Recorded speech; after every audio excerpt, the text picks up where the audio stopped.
Hoje nós vamos falar do Evangelho segundo o Espiritismo, do capítulo 10, do item 9 e 10.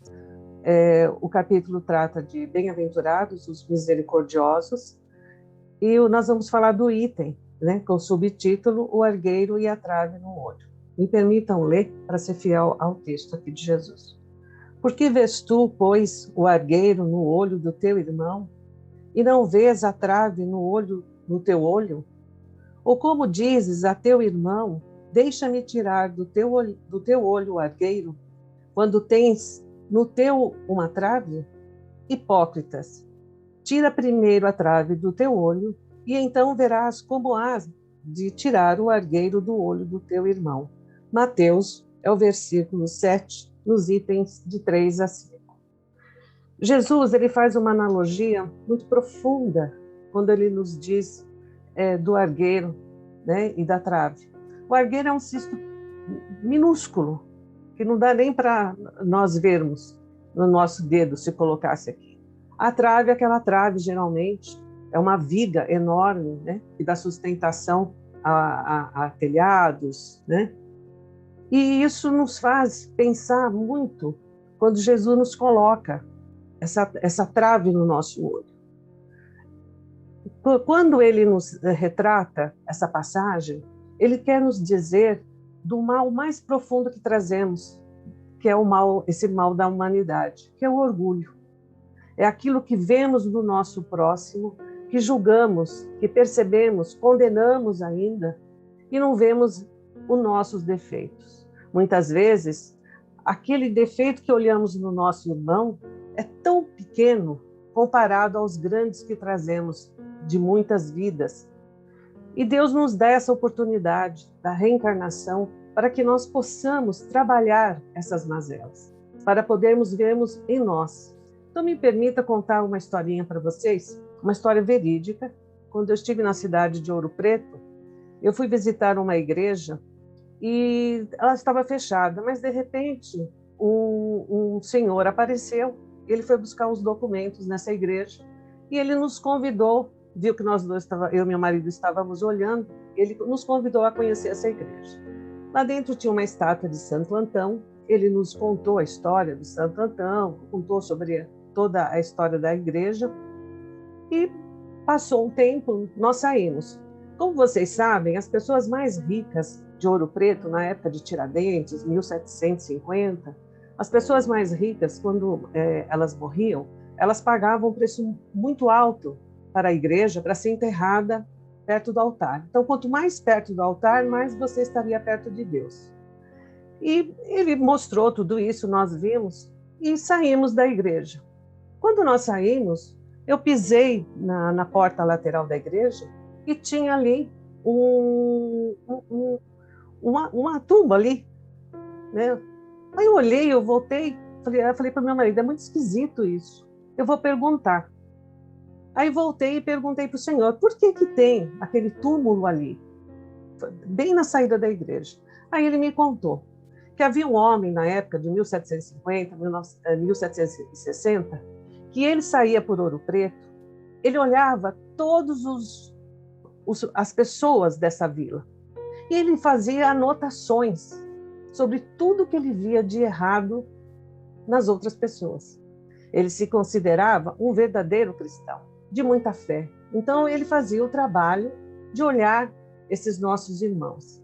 E antes da missa de domingo, onde toda a comunidade se reunia, esse nosso irmão levava para o padre todos o que ele tinha visto de defeito que os irmãos tinham cometido. Kardec nos traz toda a sua obra, principalmente o Livro dos Espíritos, o primeiro livro. Ele nos traz todos os ensinamentos das perguntas e respostas que são feitas aos espíritos. E nós, muitas vezes, nos perdemos dentro desse estudo, não vendo em nós, mas sempre olhando no nosso próximo. Temos conosco, em razão do nosso orgulho e da nossa condição inferior, da nossa evolução ainda muito pequena, a tendência de julgar duramente os outros pelas suas mínimas imperfeições, ao passo que não somos capazes de enxergar as grandes imperfeições que existem em nós. Então nós precisamos tomar muito cuidado quando olhamos, quando apontamos, quando julgamos, porque neste momento nós não estamos sendo caridosos com o nosso próximo, não estamos tendo compaixão, não estamos estendendo a mão para ajudar de forma nenhuma. Depois Jesus nos vem e nos coloca, quando ele diz: hipócritas, tira primeiro a trave do teu olho, e então verás como hás de tirar o argueiro do olho do teu irmão.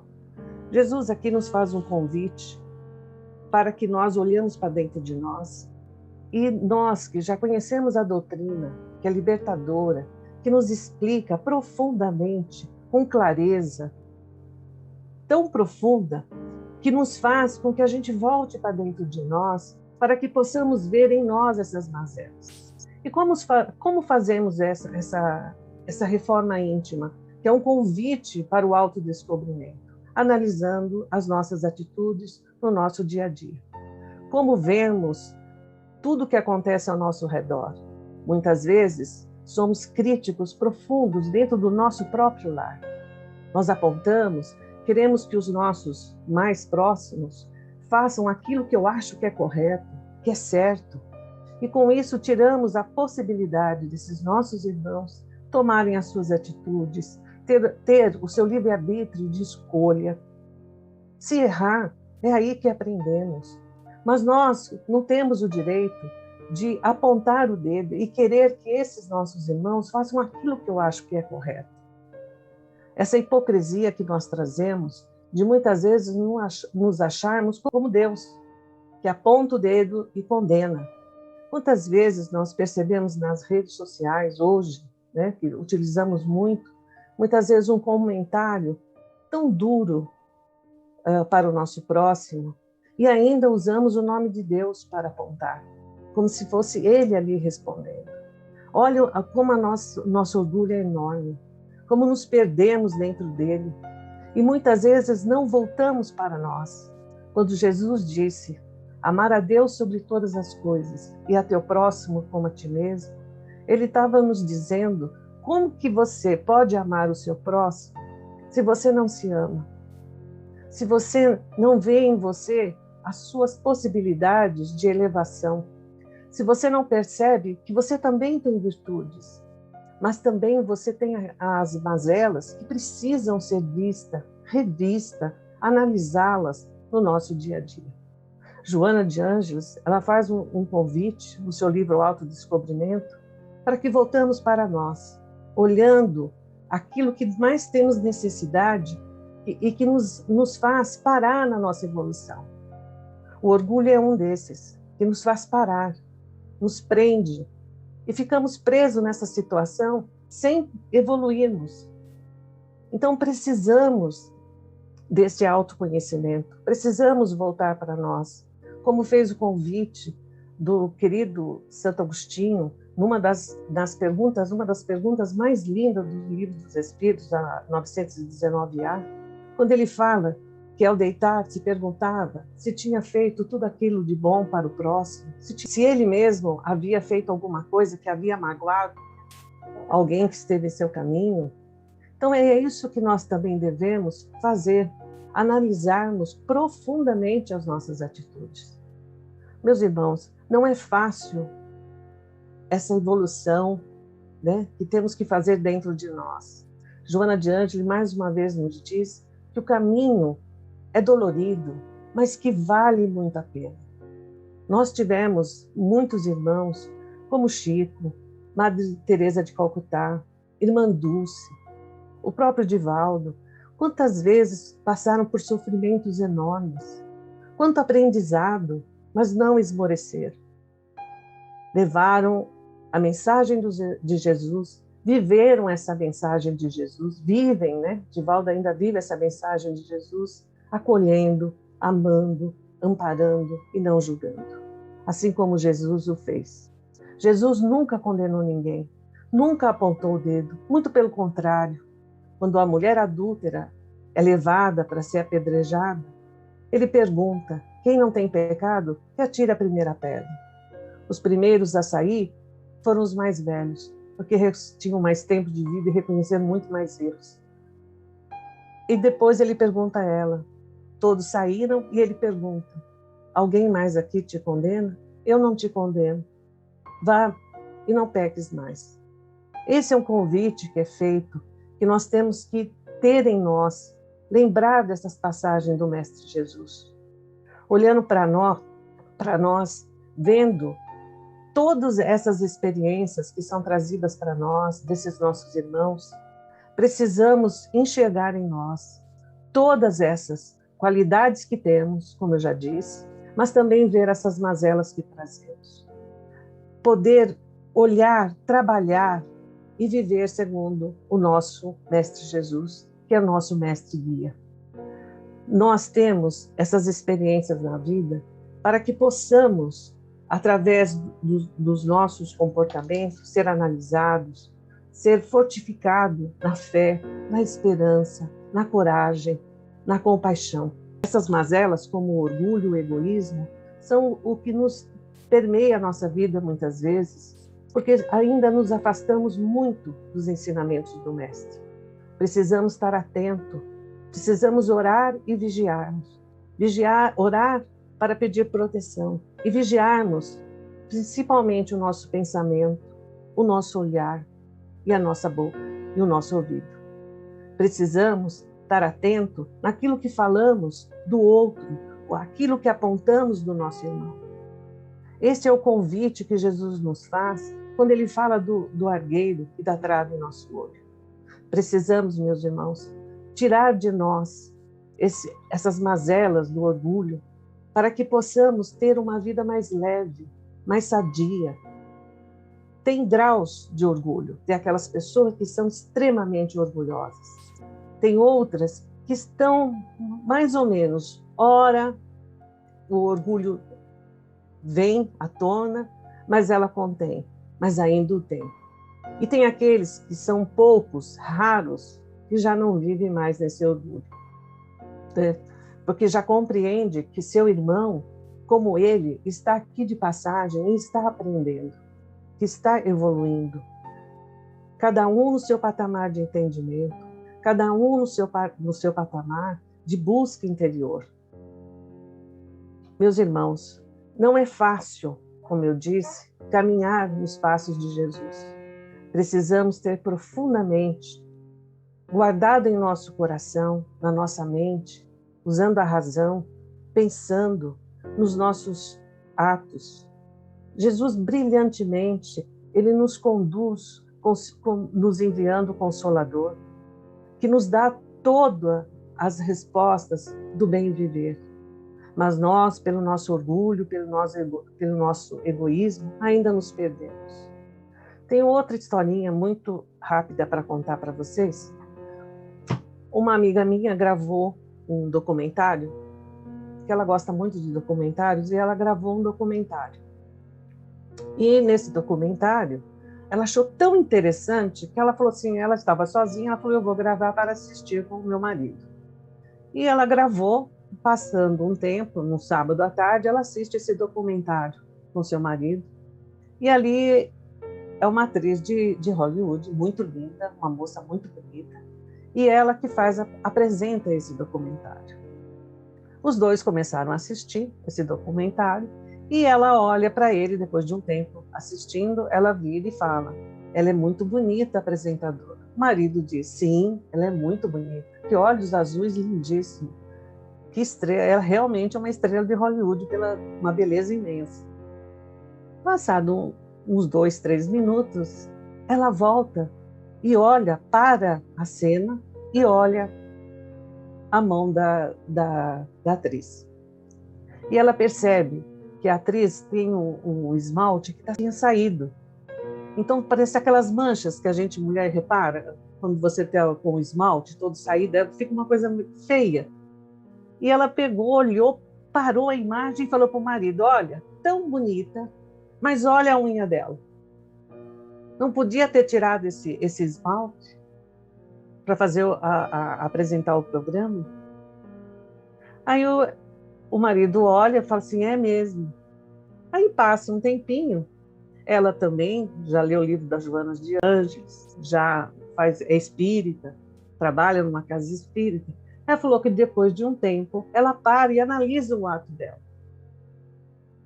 E aí ela fala assim, para o vídeo de novo e fala assim, meu Deus, me perdoe. A moça é bonita, ela é linda, mas eu tinha que arrumar algum defeito na pessoa. E quantas vezes nós não somos assim? Quantas vezes nós vemos a pessoa bonita, com uma certa perfeição, né, na beleza, mas nós precisamos arrumar alguma coisa. Ou é o cabelo que é mal arrumado, ou é o esmalte que não foi tirado. Parece que nós nos sentimos felizes de ter visto aquilo. Dá uma sensação de felicidade. Olha que ponto nós chegamos com o nosso orgulho. Precisamos apontar o defeito para nos sentirmos bem. Ainda estamos nessa condição. A minha amiga ficou assustada, porque ela disse para mim, doeu tanto em mim, porque eu estudo, eu leio o Evangelho, faço o Evangelho, mas me peguei nessa situação. É doloroso, Vilma, sentir isso, sabendo de tudo que sabemos quando estudamos o Evangelho de Jesus. Dói profundamente. Eu disse para ela, não se preocupe com essa dor. Essa dor é a grande transformação que nós temos para poder nos conhecermos. Porque nós estamos nos vigiando, estamos olhando a cada atitude que fazemos, porque já temos um pouco da consciência dos ensinamentos do Mestre Jesus em nós. É essa que é a importância, de enxergar nas nossas atitudes. Então não foi essa dor dela, é uma dor moral, porque ela se pegou nisso, mesmo sabendo já de todo o conhecimento que tem dos estudos de Jesus, do Evangelho, das obras de Kardec. Então vemos como nós oscilamos muito no nosso dia mesmo. Quantas vezes nos pegamos falando de alguma pessoa, apontando, criticando, porque parece que nos sentimos melhor. Aí mostra a nossa fragilidade moral. É doído, como a Joana disse, mas esse é o caminho. Não é um caminho de só felicidade, de alegria, quando estamos nesse percurso da nossa vida. Essa alegria nós vamos ter lá no final, quando tivermos colocado todos esses atributos, todos esses sentimentos de elevação dentro de nós, como a caridade, o amor, a compaixão, a empatia, quando nós vivemos profundamente, não caímos mais em situações de julgamento. Quando nós tivermos imbuídos todos já, o nosso espírito já é tudo, todas essas virtudes, assim como o nosso Mestre Jesus. Então nós temos ainda muito, mas muito chão pela frente. Mas não podemos também nos pararmos porque pegamos com essas atitudes. Nos fortalecemos, reconhecemos em nós que ainda temos essas mazelas, mas que precisamos caminhar, segurar na mão de Jesus, para este caminho nos levar a esse caminho de felicidade. Essa felicidade que não é deste mundo, a felicidade que nos vai transportar para um mundo melhor, para que possamos viver melhor.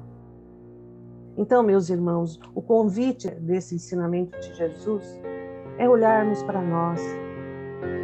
É como na pergunta 919, quando fala qual o meio mais prático, mais eficaz de melhorar nesta vida e resistir ao arrastamento do mal.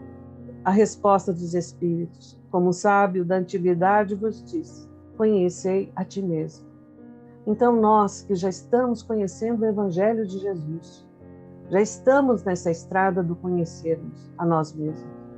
Não vamos desmorecer quando caímos, quando, como a gente diz, dá aquela escorregadinha em algumas coisas, mas voltamos no nosso centro, voltamos para nós, nos perdoando.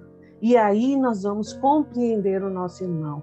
É aí que Jesus fala, que aí nós teremos todas as condições de saber que esse caminho é árduo, de estender as mãos ao nosso irmão, porque nós já sabemos a dor que é nos equívocos da vida. E poderemos não condená-lo mais, mas poderemos levar o nosso aprendizado até ele, contando como se faz esse caminho da redenção. É este que é o convite de Jesus. É este que nos torna melhores para o nosso próximo. Esta é a grande caridade. Nos conhecemos, possamos amenizar a dor do nosso irmão que passa por um sofrimento. Em vez de julgá-lo, nós estendemos as nossas mãos, agradecendo a ele a oportunidade de sermos úteis. Porque quando eu já compreendo a vida, quando eu já vivo essa grande compaixão pelo próximo e vejo em mim essas mazelas, eu abraço meu irmão com mais carinho, com mais felicidade, porque eu sei a dor que ele está sentindo, porque eu sinto em mim.